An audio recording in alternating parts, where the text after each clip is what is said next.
It seems like every Walmart has it except for LA.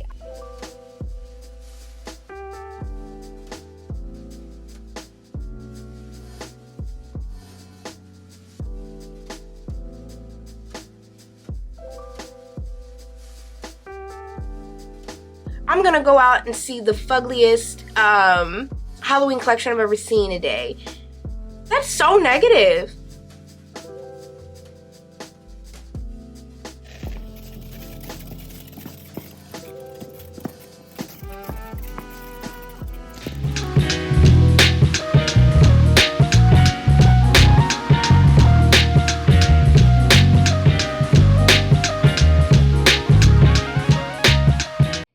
Hey y'all, welcome back to the vlog. Today we have been Halloween decor hunting officially.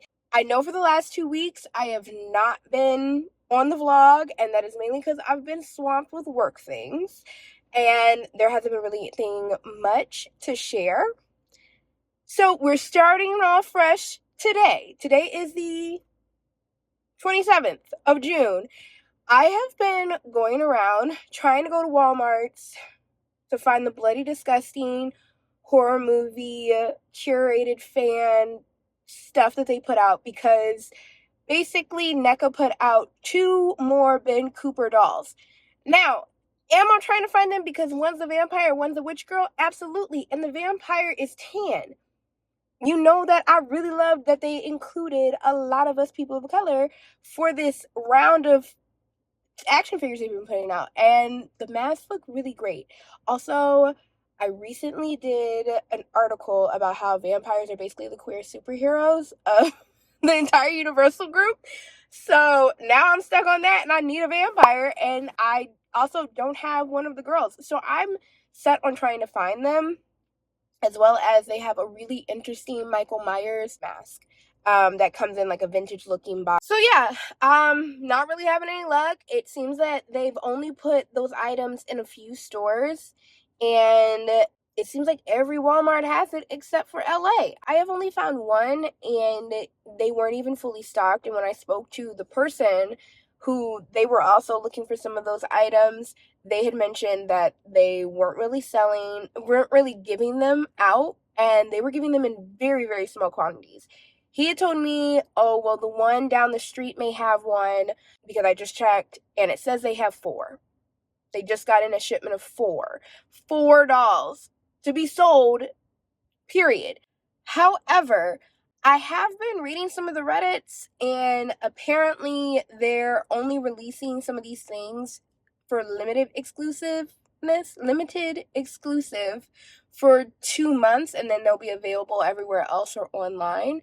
So while I want it now because I don't want to just trust that, I also don't want to lose my mind trying to find this. That being said, I just went into Michael's and I spent a good amount of money. And that is because they are starting to put their Spooky Town Limax items out, along with that hippie hallow that you are seeing everywhere. I also saw the hippie hallow in person. I have thoughts on that, which I will talk about maybe at some point. It's not bad. Honestly, I think it's super cute if you are younger and like your kid is into Halloween, because there's a lot of there's a lot of family type of things. I think the suburban moms who don't like it to be scary, Halloween and stuff, I think it's honestly very perfect line for some people. I think only some people are in the Halloween community are upset because it's not a traditional Halloween, and they're just kind of upset about it. Personally, I'm happy to see them actually being creative, but they have out the Limax. And did I sit there and have a conversation with another Halloween hunter who was eyeing the Limax and everything? Of course, because this is the first year that I have bought actual Limax buildings instead of just figures. In the past, I've just bought the figures because honestly, those buildings are far too expensive and I don't have the funds. However, when they showed their sneak peek of the upcoming Spooky Town things that they were going to be releasing, they had houses, and they were little tiny cottages with monsters in front who are ready for trick-or-treaters. And there's been a very long time since Limax has released stuff that is specifically trick-or-treat items and like Halloween, not just simply monsters. So I bought them. I bought them and they're only 20% off right now. I know that eventually they're going to drop down to 40, probably in another week or two. But also my concern is I know for a fact I want those houses. And unfortunately with Limax, it's one of those things where if you wait too long to pick it up, it may not be there, or you're gonna be hunting around. And in all honesty, I'm already hunting for a couple of things, and I saw this one. I knew that it was still gonna be pricey already. Honestly, with some of my other stuff, it wasn't as pricey as I thought it was going to be, but it was. I still dropped some money, so I'm gonna be excited to show you guys all that. But now I'm going to head to At Home and then head back home.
Happy birthday, dear Edgar.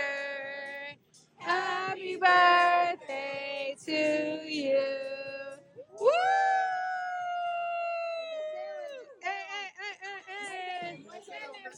Your mom said to bite it. Hello. Have I gotten on here and spoken to y'all? No. I have not done a vlog, I think, in like 2 weeks. And that's because it's been really busy. There has been a lot happening, and you would think that that means that I would have so much stuff to vlog, but the stuff that has been happening, a lot of it has been either for other like actual videos, or it's been happening and I'm in the moment. I honestly don't know how content creators go to things like birthdays or whatever and vlog content and still feel present. I like get little snippets, and that's kind of what this vlog is going to be. A lot of snippets from the last week because there was no moment for me to just kind of talk because I was kind of being in the moment. So I hope that that's okay, especially considering how much content is coming out this week. I just released my June TBR July wrap up. Wait, no, flip that. June wrap up July TBR video. I have a Halloween haul video that is gathering my at-home Joann's, Michael's, and eBay's finds over the last couple of weeks. I have a Summerween reading sprint coming up. What else? This is releasing, and there's gonna be tons of stuff also coming this month. One, because it's the official start of Halloween. I know that y'all have heard that like 5 different times from me. For me, Halloween hunting has already begun. That's for sure. For some, it doesn't start until after July 4th because that's when it originally used to begin, until these companies started getting money hungry and releasing things early. So with that being said, usually a lot of Halloween-esque events start happening. One, Midsummer Scream is coming up. It's my first ever. So I'll be going to that, and y'all will be getting a vlog out of that. We will see what happens during that weekend because a lot of like my online horror friends and horror community will be in town. I'll get to actually meet them in person for once. So we'll see how that all works out, or if anything comes of that. There's also, there's a lot that I'm balancing between the Halloween content and the book content. Another big thing that happened this weekend is Books and Lala shouted your girl out. So Kayla, if you're watching this, thank you. Because you shouted me out, you got me over 1K subscribers, which is crazy. Thank you so much. I've been trying for the longest to hit 1K just for like some goals, and because of your shout out, I am absolutely surpassed that, so I really appreciate you. If you are not following Books and Lala, I don't know what you're doing, so go ahead and do that. Yeah, it's been very interesting. I just like woke up and I was like, oh, what's happening? Because I'm really over my subscriber count. And yeah, and then somebody had commented like, oh, I'm here because of Books and Lala. My concern and what I don't like is that YouTube Creator Studio doesn't show you all the time when people tag you in their video descriptions or whatever. Usually I have to go in the browser and it may be in my notifications there or in my notifications on the YouTube actual app. But you would think that if you're a creator, you're probably getting tagged a lot. So why is there not, it just doesn't show up? Another weird thing too is that sometimes you may have people who are bigger creators or whatever who start to follow you, and sometimes you don't see that they've started following you. But that has to do with privacy things and all of that. But creator, I wish that there was a way to see creator to creator who was following you. In other news, another thing that has had me so wrapped up that I've not been able to really vlog is second issue of the Nightmare Curator came out. I'm so excited. This was our Pride issue. We had a panel discussion with 6 wonderful creators within the horror community. Authors, bookstagrammers, movie reviewers, and horror media personalities of all kinds. Content creators. We had Ashlita, who, if you don't know, is an amazing burlesque dancer and horror content creator and Halloween creator here on YouTube, but mainly on Instagram. We had Zero Gravity, who's amazing horror media personality, does a lot of great movie reviews, as well as her podcast along with Shirai the Slayer on Blurty Massacre. So check them out here on YouTube. Who else did we have? We had Haley Piper, amazing author who wrote one of my favorites from this year, Queen of Teeth. We had Farik, who had his debut, Gig of the Damned, an extreme horror, is out now, so go check that out. We had Christina Marie, aka Grind Your Bones, who's an amazing extreme horror reviewer on Instagram. Bridget from Weirder the Better, also a speculative fiction book reviewer on Instagram. It was really great. We asked them about what they do. We asked them about horror and their thoughts about queerness and horror intersecting, but as well as just horror being inherently queer and their thoughts around that, how they feel like their queer identity intersects with their content. Yeah, it was great. There was a lot of ads because they all are doing such amazing things. A lot of ads that I was proud to make. I really have to say, like, although, like, for anybody who follows the Nightmare Curator and is signed up to get their free copies every month and everything, which if you aren't or you don't know what I'm talking about, please check it out down below in the description. It is a labor of love between me and your spooky mom on Instagram, her Ellie Wade. We basically just make a zine every month that just features some new theme every month. We write some articles. I do some ads and pictures in a completely different style than I usually draw in, which is really a lot of fun and pushes me. She's an amazing editor-in-chief and is one of the best writers ever. And we get to, like, interview a lot of great people. It's really a lot of fun. Although, like, staying up far too much in order to make these, like, every week, because no matter how much you plan, it's always just, you know, it's a monthly zine and we all have lives, and no matter what, it's you're playing catch up at some point. I really do appreciate everybody who supported it. It is, I flip through it every now and then because I just can't believe sometimes that we put it out, and we've had so much support from the community regarding it, and it's only our second issue. So make sure you're signed up if you are into that. Next month, or this month rather, is see what I mean? This month is really interesting. We've not made the official announcement yet on the theme, and we have a meeting today to really confirm it, so I don't want to say anything about it yet.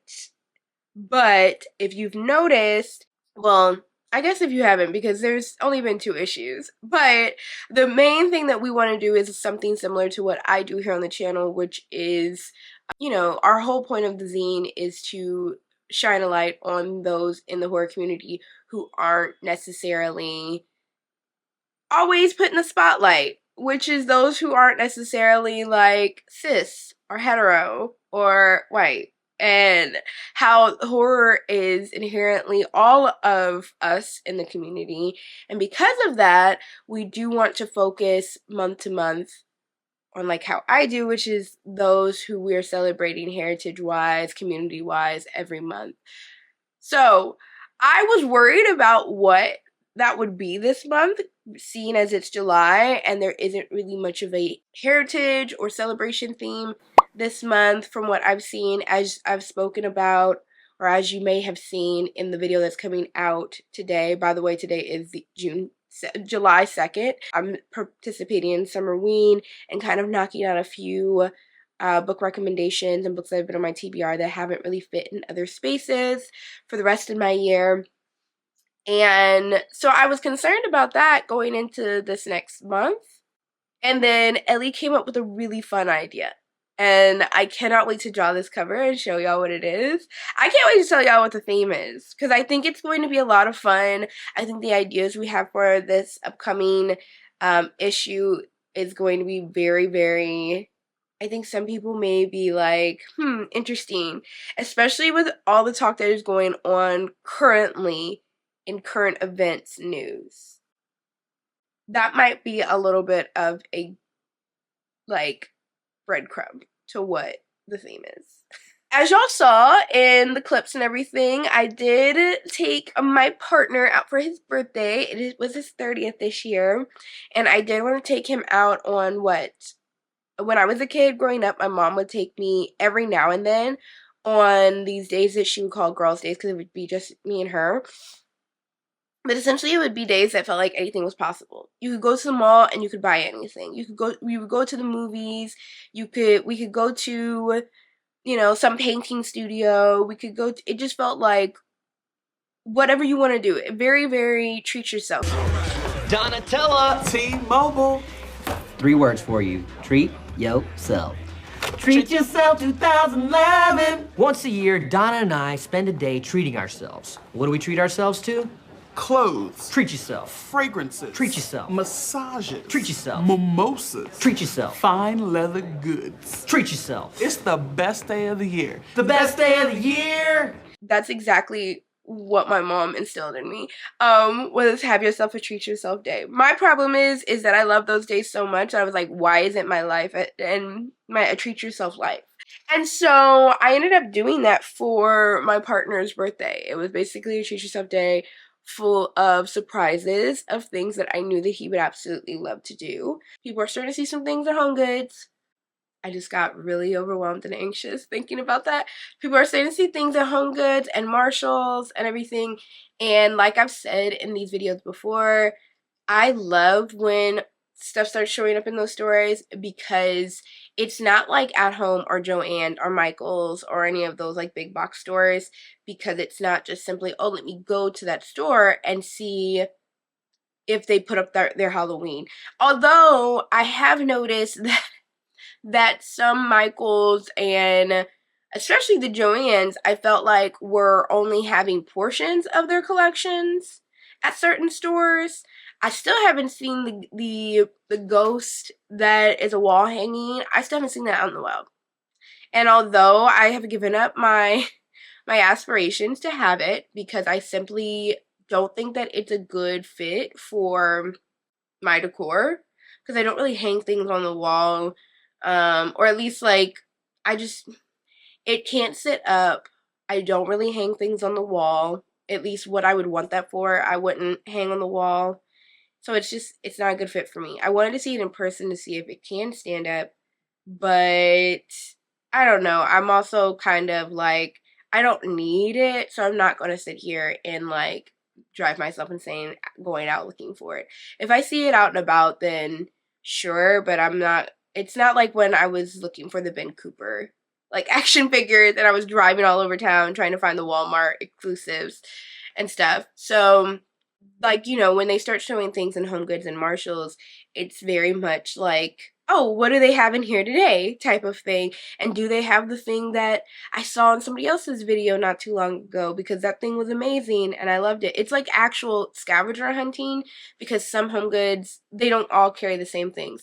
So there's always something new that you could find, or if you are looking for something, you've got to look for it, because more times than not, it's not just going to be just sitting at some store just because they had gone to a Marshalls and now you're at a Marshalls, And I like that. I think that it's a lot of fun looking for that stuff. I mean, complain and it's frustrating, but it's a lot of fun. Like, it's one of the reasons why I love thrifting. With all that happening and coming up, I know when HomeGoods and Marshalls and all of them start putting out stuff, that's when a lot of my hunting starts to ramp up, which I know, right? I had to get more storage bins because I'm like, something happened with all the early stuff coming out. I don't think that I haven't gotten anything, like looking back at my stuff, I haven't gotten anything that was like, oh, that was an impulse buy, which I'm very happy to report. And I think that's because I have had a plan, so I'm still happy with myself. I don't have any regret buys or anything like that. I still don't feel like I've necessarily like put myself in a bad situation by Halloween hunting. You know, some people do that, and it's a whole thing. Capitalism is really popping off. But I do know that once HomeGoods and all of those stores start putting out things, I have to kind of stick to my guns, because you start walking in stores, and while you went in there to find one thing or another that you saw online, you go in there, and because they have all these different things, you see all these other things, and you're just like, well, that looks cool too. And I get it. That's the whole reason why the HomeGoods and Marshall's store thing, why they have it set up the way they have it set up. They're hoping you come in for one thing, and then you see something else that you didn't know that you wanted, and now you want, and then you go ahead and buy it. And it's also the prices. You go in there, it's like 16, 12, 9, 6 even, sometimes bucks, and you're like, that's affordable, especially in comparison to Joann's or Michael's or something. And then you realize, like, every time you go to a HomeGoods or a Marshall's, which you may go to 2 in a day, I mean, not, you may go to more than that, but I mean, buy from 2 in a day. You may go every day and buy something from each one of those each day. You may even go a couple of times a week, and then even if you bought 3 things that week or whatever, you probably bought more than one thing. Those things add up, is the point I'm making. So, to everybody out there Halloween decor hunting, may your wallets be forever in your favor. And stick to your plans, because it is easy once they start putting stuff out in those stores to go crazy and lose yourself, get lost in the sauce, because it's overwhelming, especially when they first start putting it out, because you're just like, it is here, we are out here, let me get it now, because I may not, you know, you get scared that if I don't buy it now and I like this thing, I may regret it later, and I'm not going to be able to find it again, because HomeGoods and everything I can't find it in another store again. For anybody who is not a Halloween home decor or even a holiday home decor hunter, y'all probably thought we were really freaking crazy, and this whole portion was a waste of time for you. I hope that's not the case. I hope maybe at least there's some understanding. So yeah, I'm excited though. I'm going to the gym today because I got overwhelmed with work yesterday and I wasn't able to go. And the one that I go to has a HomeGoods, a Ross, and a Marshall's, and a Burlington next to it. That means that I'm going to stop by just to see if they've started putting stuff in them. I know that LA, for some reason, is always the last to get any holiday decor. I don't know why. I think it's because we're not near we're not really near any barges, like shipping locations and stuff, I think. That's the reason why. I don't know if I made that up, or it may just be because we're in a huge city and everybody's always buying up stuff. So either way, I usually have to go out to like the suburbs to start finding my Halloween home decor, or to even find things that I'm seeing online, because they're just not putting them in local locations. But like, although I'm getting off earlier, I don't see myself like going today because I still have stuff that needs to get done. And also just rest is important. I think that's it. I think I've caught you up on everything. We have a few more days until this vlog is supposed to come out. This may be a shorter one, just because, like I said, while I've been doing a bunch of stuff, there's not been a lot to update y'all on as far as talking wise. Like, I think this is the first time I'm talking to y'all during this vlog. Editing me probably is like, no, you did an actual intro at the beginning, or you said something at the beginning. Yeah, I don't see anything other than maybe stopping by those stores today. I don't see anything else really happening because I have to edit all those videos that I just said should be out by the time you watch this, which I'm happy about. I have found out, okay, this, and then I think that we're gonna shut it. We're gonna close it there because I have a meeting. I have found out over these last couple of months since my internship, which that's why I should update y'all on, having that 2-week break between, you know, the internship and my job that I left, that were supposed to be vacation.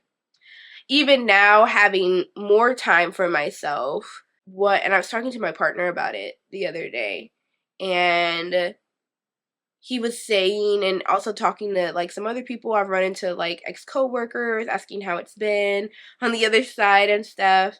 And what I've realized is, one, I don't want to say that I'm a workaholic, because I think that's a bad reference. I do think that sometimes I have a tendency to overwork myself, but also I think that there are situations where I just get bored if I'm not creating or making something or doing something. And I don't think that sometimes that's bad. I think it's bad when you overwork yourself, and there are days where I do that. And I think that's very easy to get it's a slippery slope. But I don't know, maybe there's some of y'all out there like that, who are just like, it's not that I want to overwork myself or that I'm constantly want to be working. I just want to constantly be doing, like, putting something out there. Like the nightmare creator issues and stuff. I'm sitting there and I'm staying up all night working on these things. But it's different from when I was working at my last job and I felt overworked because I didn't feel like I was creating something, but rather just working to be working. As opposed to what I've been doing lately and what I've been working on, what my focus has been on since then, making Nightmare Curator, making these videos, making posts and reviews and stuff, designing, learning at my internship, commission work and stuff. These are all things where I'm just like, I'm making stuff, I'm creating, all of that. So I may be staying up late, but I'm working on something that I feel like really matters. I'm working on something that's fulfilling for me, which I think is where the kind of situation of like a workaholic and whatever it is that I'm doing kind of diverge, is that feeling of, yeah, but this is fulfilling my soul. Not just I'm working and clocking in hours just to be doing it. And that's been something that I've realized, that I work myself a lot. There's always something. My partner the other day, he was just like, I've stopped asking if you have anything to do, because you always have something to do. And he was just like, and I'm not mad at you for that. It's one of the reasons why I love you. He was just kind of like, I've always been amazed at how much you do. Like, what you think of, how involved you are. You just are like, oh, I want to do this thing, and then now we're doing it. We're doing the thing. It's just like, nothing's impossible. And yeah, you sometimes put too much dip on your drip because you have all of this in you, but it sometimes comes off like more times than not, it comes off very like inspiring rather than concerning, but only when it's fulfilling you. When it's not fulfilling you, it's concerning because you're working yourself for something it's tiring you out, just to be tiring you out. I don't know if anybody else is like in that space. I feel like I've talked to a few people, and I also feel like artists are the main ones who are that like that personality type and everything, because I just think that like we constantly are like thinking of new things that could be out there, or we could be doing or connecting with, or oh, this is a really cool opportunity. I also know that I'm a hedonist, so I'm constantly like, if it does not give me desire or like purpose or pleasure, then why am I doing it? And that's gotten me in trouble as far as like my life and like decisions I make are concerned. I did blow up my life right before 30 and quit my career to start a new one because it wasn't fulfilling me. But yeah, that's been something that I've been noticing and I've been doing a lot of. The internship's going really amazing because of some of that. I'm just constantly learning and working on things, and that's been really dope because I haven't done that in a very long time. Like, learn something for the first time. It's also nerve-wracking because being the type A perfectionist that I am, I'm also like, but am I doing it right? Are you impressed by it? Because if you're not, I need to be fixing some things. That's where I am in life right now. Yeah, I'll see y'all when I see y'all. I'm probably gonna take a little bit of video from me hitting some of those places. I'll be very surprised if I see any Halloween in any of those places, to be honest. I'm pretty positive they're still gonna have out their like July 4th summer stuff. Still, might as well do a drive-by. I know that this one was a little boring. But expect more stuff. You have plenty of other content to look at in the meantime. So, is it later on in the day? Did I start seeing that HomeGoods and Marshalls and TJ Maxx and other places started having code oranges. Absolutely. Am I on my way to go work out and there just happens to be a HomeGoods and Marshalls and TJ Maxx and Ross and Burlington in the shopping center next to my gym? Absolutely. Am I stopping there before I go to the gym? Most certainly. Let's go see if we see some code oranges.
Surprisingly enough, HomeGoods actually had a shelf of Halloween.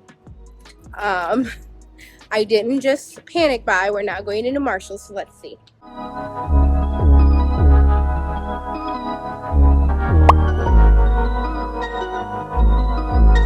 Okay, so Marshalls had absolutely nothing, but considering I didn't expect to find anything at HomeGoods, we're still fine. Like, it's the 2nd. I'm surprised we're even seeing it. This is early for them. So next is Ross. So, surprisingly enough, HomeGoods had things. Just HomeGoods. But that's not really that surprising when I wasn't even expecting Marshalls or when I wasn't expecting HomeGoods to even have things. Like, in LA, I swear, we get everything absolutely last, and you would think that we would get it either first or at least in the beginning. I'm surprised if there was anything in there. I'm proud of myself for not just buying something, even though I thought that that wooden sign was cute and folksy. There's nowhere it would have worked in my space, so it was not bought. And I could have bought more crows because I bought those same crows from Bella Lux, I think is what it's called. They're reasonably priced. They're $12.99 for 2 of them, and they're heavy.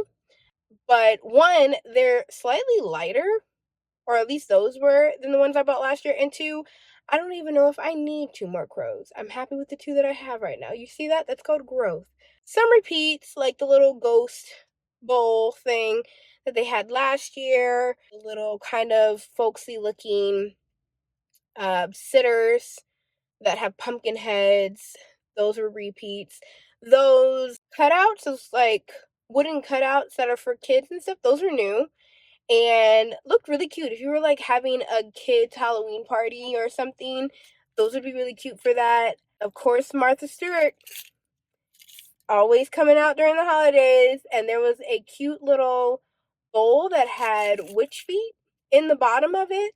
Like, it wouldn't have fit really for anything that I particularly would have wanted it for, but it was cute. I would definitely see that at somebody's house and go, I think that that's pretty cute. And it was heavy. They had chains, like actual iron chains, and they were for $20. My first conversation would be, while in theory that's high quality, how much would like some cast iron chain cost at Home Depot? Because it's just cast iron chain. Like, part of me is just saying, like, is it high quality or is it giving, you can buy that at a hardware store? So I was very confused to kind of see that.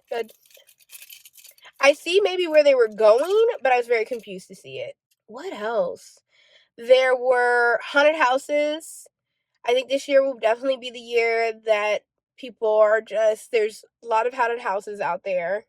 The one with the witch in front of it was cute, but it had sparkles on it. It had It had those black sparkles on it, which isn't my whole vibe, and it was far too large for my spooky town. There was also a couple of other ones that are like those cardboard stand up, like it's not cardboard, but like MDF type of board cutouts. What else? I'm trying to remember like what stuck out to me. There were some candlesticks that had snakes on them, of course. I did see a candelabra on Instagram that looks pretty nice. It has like a bat on it. So we'll see if I need a candelabra this year for my dining table. But that was really nice to see. So yeah, it seemed like, they kind of hit it so that if you walked in and you just kind of perused, you might miss it. They had a casserole dish that was really nice. I didn't take any really good video of it, but it was nice. I just have no need for a Halloween casserole dish. So that will stay there. They had some ghost ramekins. No mugs, though, which was strange. I'm going to go to the gym now, and the next HomeGoods is like 13 minutes away. So I may hit another HomeGoods when I come out the gym. But just a reminder, this is how the slippery slope of hitting HomeGoods after HomeGoods happens every year for me. Because if it's under 20 minutes away, I will go. And there's always another one under 20 minutes away. So, yeah, let's go. That kind of boosted me up because I was tired. So let's just say that was pre-workout. And I got a couple of steps in walking that shopping center. You see? That was me just doing a pre-workout for the workout. That's how I'm going to picture it. Hey, y'all. It is the following day. It is June. Oh, my God. July 3rd. Excuse how grimy I look. I literally just came back from the gym, from being out and about all day. And I wanted to do a check-in of some kind to just talk a little bit about a couple of things. I wish I would have gotten more footage while I was out, but I kind of didn't realize that I was going to basically end up Halloween decor hunting. It started off with, I'm going to hit one HomeGoods before I hit the gym. And one HomeGoods turned into a HomeGoods and a Marshalls, turned into, there's another HomeGoods like 15 minutes away, to I've hit 3 HomeGoods, 2 Marshalls, and At Home, and a Savers before I went to the gym. It's Halloween hunting season. It has officially begun because I did find Halloween while I was out. I did make my first HomeGood purchase of the year. I will not be showing you because I will be saving that for like I've been saying, I really want to continue doing, I've gathered some things. Let's talk about a haul of the things that I've gathered so far. While I want to do Halloween hunting videos, like a day where I go, I'm going Halloween hunting all day, especially considering I've been seeing some videos and now I was kind of waiting for this moment where I was like seeing things in videos or posts and being like, I gotta go out and find that. That's amazing. That's really cool. And it hadn't happened yet for me, even with the Joann's and At Home and Michael's stuff and everything, which I've talked in length about the fact that it's gotten really weird how people are hating so much on the hippie hallow collection. Like, there will be creepy Halloween out. We need to be more concerned about the fact there's no vintage Halloween out. Like, traditional Halloween, vintage Halloween is dying.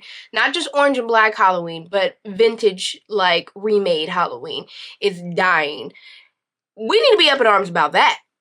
Not about the fact that Michaels saw that people who like Halloween aren't always just like goth or into just all black or creepy or slasher movies, but sometimes they just like the fun of it all and everything. And some of them are parents now as well. And y'all are being weird. I've seen so much content of people just like doing reels like, I'm gonna go out and see the fuggliest Halloween collection I've ever seen today. That's so negative. Like, just wait your turn. There will be, at home, put out tons of creepy stuff or whatever. Party City has a whole maggoty head for you to go out and buy if you're that pressed. Home Goods is starting to put out stuff, and inevitably there will be creepy things of some sort hidden amongst all the stuff that is coming out. Y'all getting mad over pink being used in Halloween or untraditional like patterns being used or whatever. I know some people who that is exactly their aesthetic. Halloween Homemaker here on YouTube, her exact aesthetic is hippie Halloween. It's like Halloween and light pink and fun and orange and everything, and she is currently living for that release. I know other people who are living for it. People just, they need to calm down. And it's getting weird, and a lot of us who Halloween hunt are in this space and get called weird enough by other people who aren't in this space. We don't need to ostracize within the actual community. Like, let's not do that. That's not cute. But I have seen on the Michael's Canada site that there is the Midnight Moon collection, which I'm very interested in. It is some of my interest, especially with the Monster Mash theme I have going on around my television this year. I saw a vampire like Dracula planter that looked really cool, as well as it's like a traditional like actual Dracula bust. I don't know how they got away with that mold. I need to see it in person because it's a little startling. He's got really big blue eyes. So I don't know. I may, if I do buy it, I'll probably paint them like red or something. Something about the blue is throwing me off, especially with the other tones in it. That's an artist type thing. But the mold looks great. And I really, really like the planner. The planner I'm definitely wanting to get as well. And there's a couple of other things that I'm kind of eyeing in that collection that are like statues and everything. But I was watching Simply Natasha, who's another Halloween hunter here on YouTube, so check her out. And she had gone to Michael's, and her Michael started putting out stuff other than the Hippie Hallow collection. Some of them were the traditional picks and everything. But apparently Michael's decided that they also wanted to get in the Spooky Town game and put out their own haunted house collection, which is cute. I want to put a couple of screenshots from her video up on the screen. They have a couple of miniatures as well, it looks like they're going to be putting out. So I definitely want that. This is the first actual thing I've seen that I really am just like, oh, I gotta find that. I gotta go out and find that. As well as that vampire planter. I really do want that. It looks really, really great. They're calling it a planter. It will be a bowl for me. And I think that's pretty much it so far. I've seen some cool things here and there for some of the people who have seen something, Home Goods and Marshall's things. But it's the year of the ghost, and I don't collect ghosts. I've made it clear as to why that is. It's a whole thing. I don't like pointy-headed ghosts. I like the ghosts that I've gotten so far from the Joann's collection was like rounded head type of thing. So I was like, okay, that's fine. I don't like the ones that have points on the top. If you know any critical race theory, then you should probably put 2 to 2 together on why I don't get those. And I'm just seeing a lot of them, especially at Marshall's and Home Goods. A lot of people are just posting those cute little ghosts. Also, I've seen some cat busts, like a Victorian cat. And in person, it looks great. I'm just not certain as to who it's for. Like, I guess if you're really into cats and black cats, but that's a very small market, I feel like. I don't know. I would have wished that they would have used that same mold for like a vampire lady. They would have had me. I would have bought her immediately because I think that would have looked really cool. Speaking of vampires, I've seen the vampire bust that they're putting out this year instead of the Frankenstein glass. Like I think they've put out the boho Frankenstein for years now. The one that looks like they own a brewery with the glasses and the handlebar mustache. And I think that same company put out this like sunglasses Dracula this year. And it looks like the bust would be cool if it didn't have those goofy glasses on it. So there's that. I saw the Frankenstein that I was looking for all Halloween last year, finally in stores. It really did look great, but I had bit the bullet and bought the Frankenstein bust from Michael's. I'm not in the market to buy 2 Frankenstein busts. I have one already. We're not buying another one. And I'm happy with the one that I bought. So do I wish that it would have been the one that I was like searching for everywhere? Of course, but is what it is. And I was really, really looking for the bride, which I still haven't seen. So it's all good. Yeah, so all that happened. I found some great books at Savers. I ended up going to Savers because I was driving by to go to another HomeGoods. And I went in. No look on home decor or anything, but I did find a lot of books that were cool. I found some Goosebumps books. I found an E.T. like book from the 80s, which was very dope. Like the cover is great. And I found something else, but it's not coming to mind currently. But I did find some great books. I'm kind of hitting really well with that. And I need to see how many Goosebumps novels I'm going to have in total, along with like the ones I already have and the ones I've gotten so far this year. I don't want to get too crazy with buying them up since I do put them out. I do feel like they're going to end up on my shelves this year, but I still don't want it to be an excuse to just buy up Goosebumps novels to buy them up because I don't need to be in the business of collecting them. I know too many people. Library Macabre here on YouTube does such a great job, and Slime and Slashers also amazing job at collecting those. It seems overwhelming and it seems like a slippery slope, and I have enough things that I collect. So we're not doing that. But I do need to kind of look at like what I currently have and assess like, okay, no more Goosebumps novels. Leave some for the rest of everybody else, especially considering that was one of the reasons why I started like picking them up so much was because I wasn't finding them. So speaking of books, because I didn't feel like this was going to end up anywhere else, I did want to talk about some books that I did find while thrifting that I'm really excited about. Like I ended up getting, I want to say I got like 9 or 10 books. And I paid $22, and that's crazy. And that's why you should go to your local thrift store and look for that book that's been on your TBR for who knows how long, because somebody might have already read it and it could be in wonderful condition and it didn't work out for them, and so they unhauled it and now it's out there. Or you could find a cover that's been defunct, or they had repackaged it or something along those lines, and now you finally got the cover that you wanted instead of having to pay extra from somebody who's reselling it.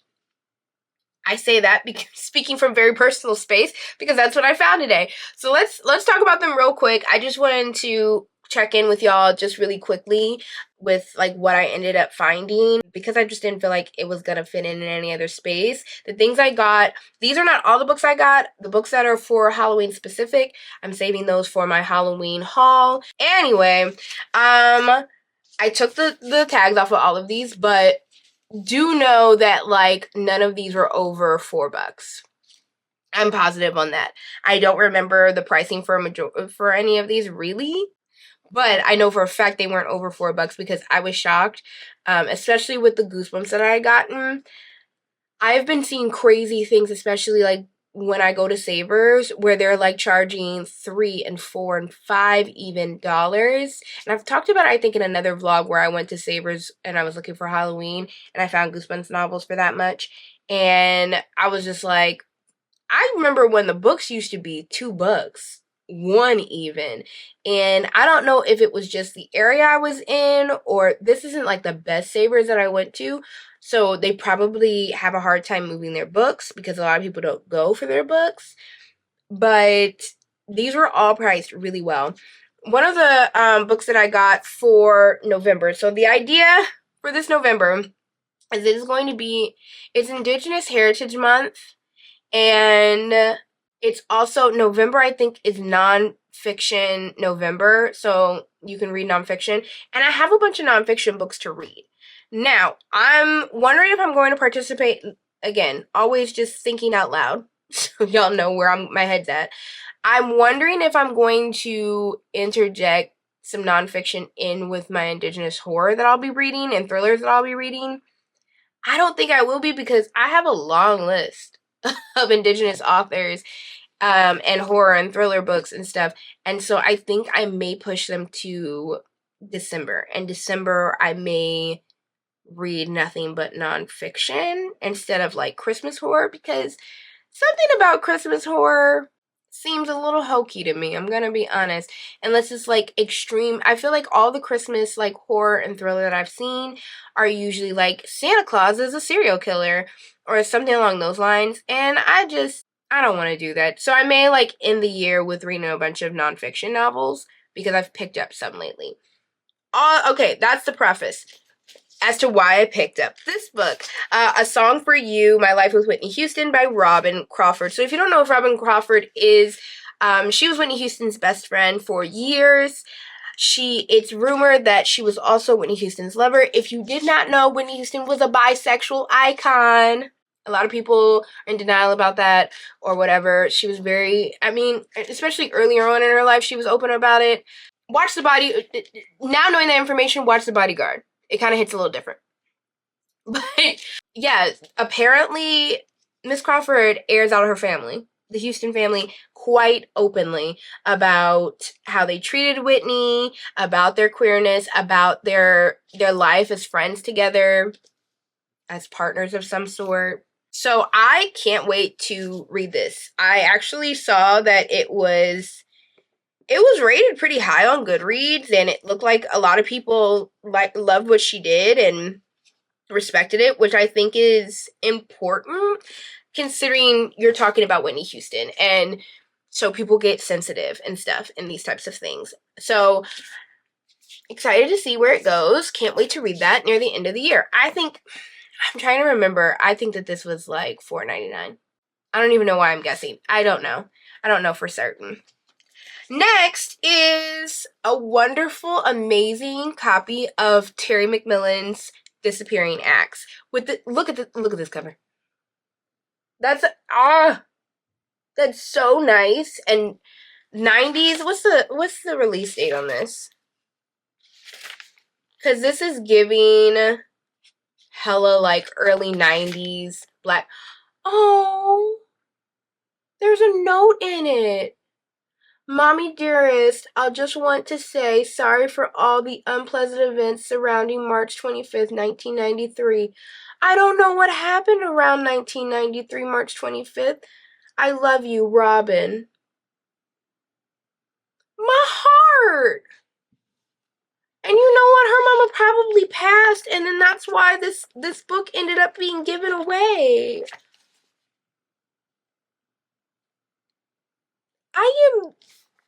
Oh my god, that's so... I hope that they rebuilt whatever happened between the two of them. Also, her handwriting looks just like my mother's. Ugh. They need to start putting cursive in the schools again. So, this must have been given after 1993, regardless of the fact that the cover illustration was made in 1989 by a John Jinks. This is gorgeous, though. This Art Deco style. I read Disappearing Acts when I was in high school because I love the movie with Sanaa Lathan and Wesley Snipes. Now that I'm older, I've watched that film and it does not age very well. Like, Wesley Snipes was ridiculous. He was ridiculous. But she also was ridiculous. Both of them were ridiculous. They were both doing too much. And then they brought a baby into that situation. Don't get me started. So I read the book, and the book actually takes place during the 70s. So it's also very different. The movie takes place in the 90s. So, yeah, it was very, very different, and everything. So I remember I liked it when I was in high school, but then again, I was in high school.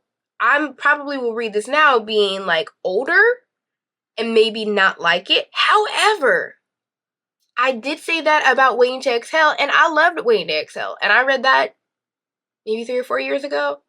And I have an amazing paperback as well for that one.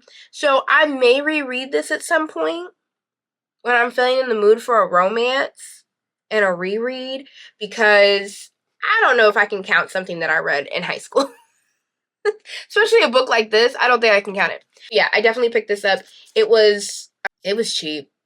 I mean, please note that if I ever say, like, yeah, I read this when I was younger, or whatever the case is, and I picked it up because I'm slowly trying to rebuild, like, my library from books that I've read before I was building a library, or before I was in a secure space to have books and everything, because there were so many great books that I loved reading, or that I had read, that were just, like, lost from me not being in a space to actually, like, collect my books. So I'm slowly rebuilding that by thrifting them. But yeah, I'm eventually, at some point, I will read this.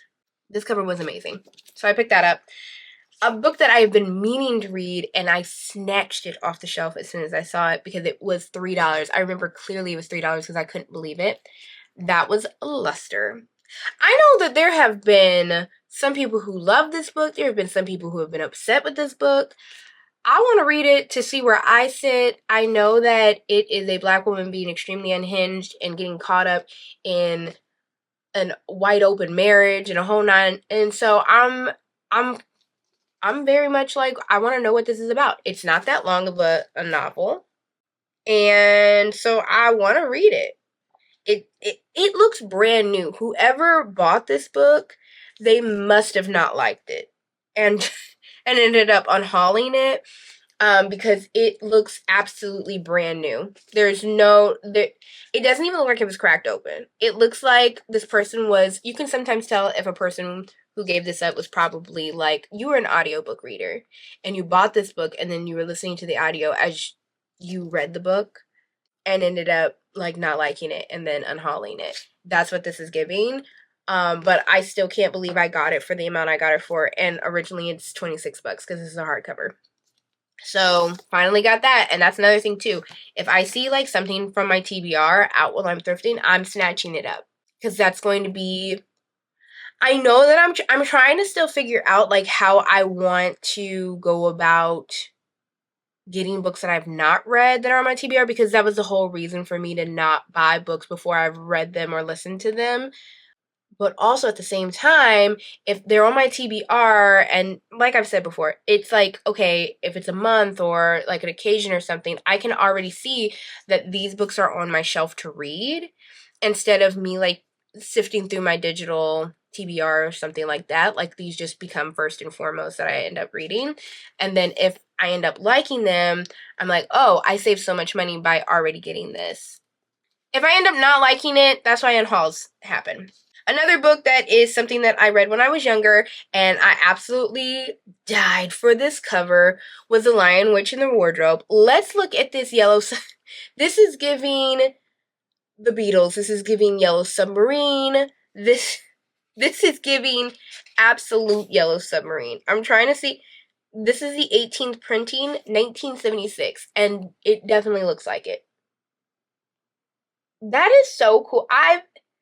Every like version of The Lion, Witch, and Wardrobe I've ever seen has always been very, this is literary, like a literary classic. Like that's how the cover's been designed. To find this like paperback that's it's funky. I loved it. I was like, if I'm gonna have this story in my library, this is the cover I want for it. This is the only reason I'd buy it. It was also $1. So I got it. Another one that I've been meaning to read, and I wanted a very specific cover of this, but they repackaged the book, and this one has been like, you have to pay extra, I think. Like you have to go out looking for it. You can't buy it like on Barnes & Noble and stuff because they repackaged into something that was more of a like just like the cover still looks really great. I just very much liked early Grady Hendrix books and how different they were. Like My Best Friend's Exorcism, I wanted to pick that up because it looked like a VHS cassette. Like that was really cool to me. And then I think Southern Guides to Slaying Vampire, like they changed that up. Like they stopped doing like, oh, this is something that looks like something but it's not type of thing, which I wish that they didn't. They started going for something a little higher end, like Horror Store, also by Grady Hendrix. That one looks like it looks like it's a IKEA magazine. It's amazing. Paperbacks from Hell. The cover looks like it's supposed to be an 80s paperback. This one, We Sold Our Souls, looks like it's supposed to be a Rolling Stone magazine because it's about a rock band, which is amazing and awesome. And I always like this version the best. And this is the only Grady Hendrix I've not read. And so I really wanted this version. So I can't believe I found it. The spine is not even cracked. Positive this person, again, was an audiobook reader. And whenever they bought it, it was $15. So, super excited that I found this. Again, snatched it up. Couldn't believe that I was sitting there. I just wish that he would go back to making, or like whoever's designing his covers, I just wish that they would go back. Quirk. Let's go back to making books that look like they are something else. Because it was very creative. I love the cover design. I think that he just wanted to be taken seriously, especially after the success of My Best Friend's Exorcism, and especially after the success of The Southern's Guide to Slaying Vampires. Although I did very much like that in the back of that book, there was a newsletter. So the interior was very cool on that one. I don't think that there was a special interior for Final Girl Support Group, to be honest. And then there wasn't a special interior, which, thinking back, that one could have been cool for like a movie situation. Like, y'all could have made that look like a DVD or, again, a VHS or something. And then they didn't do one for the Haunted House one that I'm like blanking out on either. They had a dollhouse on the front of it, but they didn't like do anything special with the packaging. Regardless, so happy to get this. And this was also, I think this was $2 because it was a silver tag and that was half off. I'm positive that it was $2 because I was shocked that I got this for $2. Last but not least, I also got Where the Wild Things Are, and I also got this, I think, for $1, which I was super excited about. It's in really, really great condition. I have gone back and forth on getting Where the Wild Things Are for a very long time. If you don't know, I like to get children's books, one for inspiration, but also because, have y'all read like a Shel Silverstein or Where the Wild Things Are, or any like children's book from your like childhood as an adult? Because it hits different. You start realizing that like there was far deeper things being explained to you than you realized when you were that age and everything. I recommend for you to take a moment one day, go to your Barnes & Noble or whatever your bookstore, your indie bookstore, your local bookstore, your library, and pick up a book that you loved when you were a child, like an actual child, and then read it and see if you don't feel like, dang, that was a really great book. I think that, like, it's true. The artwork in here is amazing. It's iconic. I'm so happy I got it. And I got it for like $1 or so, which is always the thing with me also collecting children's books, is books are already like expensive. Sometimes it's hard to pick up books that are simply just like I'm getting them for nostalgia's sake and not to like read. So that's where thrifting comes in. So I'm really glad that I got all these books. All of them are amazing. Again, I can't wait to show y'all the Halloween-esque, that will also be kind of decor, books that I got as well. It was a good day. It was a long day.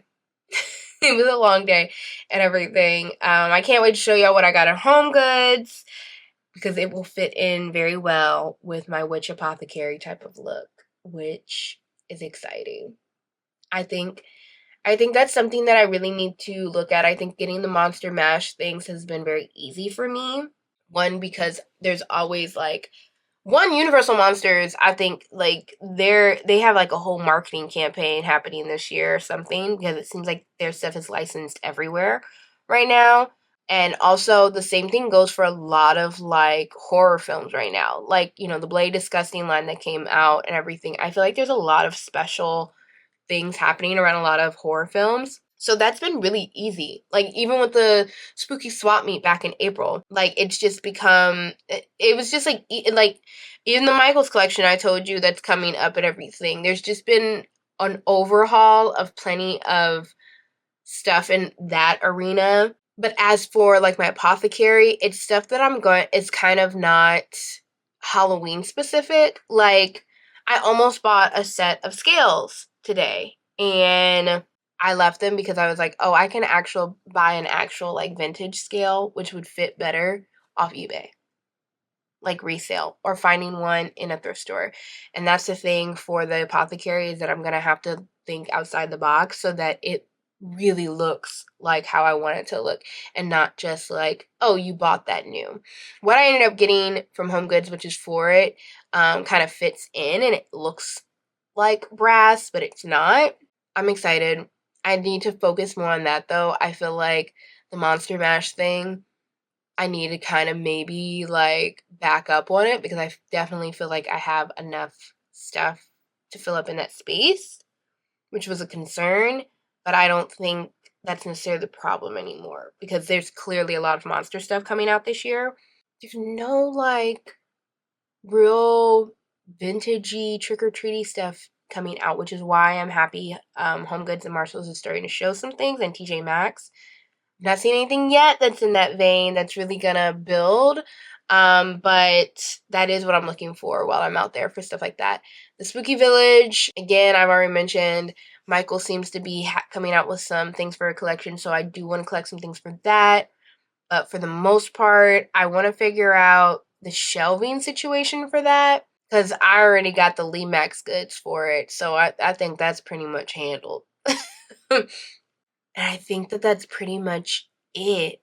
So a lot of what I'm hoping, if I don't get overzealous, is that for the rest of the year, like, other than those things that I've kind of talked about already for the Monster Mash thing, unless I see something that's like, oh, that's amazing, I'm definitely picking that up. Other than that, or like maybe some mummy things. I don't have a lot of mummy memorabilia, but like not cutesy stuff, you know? So, but other than that, I don't think that I'll be doing too much in that situation. I really need to find some more, or craft some more things that are more vintage, trick-or-treater, in the vein of that, and the apothecary space. Which I know I need to take my time with the apothecary space, because a lot of that, again, I want to be like the vintage stuff and everything, and collecting it takes time because it's expensive if you just buy up whatever you see. So yeah. Oh, a Rocky Horror thing. I definitely want to find something Rocky Horror-esque. The closest I've seen is like maybe a banner, and the quality of the banner wasn't really all that, and that I saw on Etsy, and I'm looking for something a little bit more unique. So I'm still looking for that, but I would love a Rocky Horror something, or The Shining. I don't have anything really that's like The Shining specific, and both of those are really important because both of them are movies that I watch every year. I almost bought like a Coraline figure at like Frankincense the other day. The guy was trying to screw me over with how much he wanted me to pay for a Coraline doll. So either I make myself one, which during the pandemic I made myself into a Coraline doll, and repeating that but like perfecting it would be cool. We will see. We'll see. Other than that, tomorrow we're supposed to be going to a barbecue. There will probably be B-roll, and that's it. But I've talked enough in this portion to tide you over that you don't need to hear my voice anymore. I'll see y'all tomorrow with that, because I got fireworks, which is wild. Fireworks are expensive. Inflation's real. We're in a recession. All right, I'll see y'all.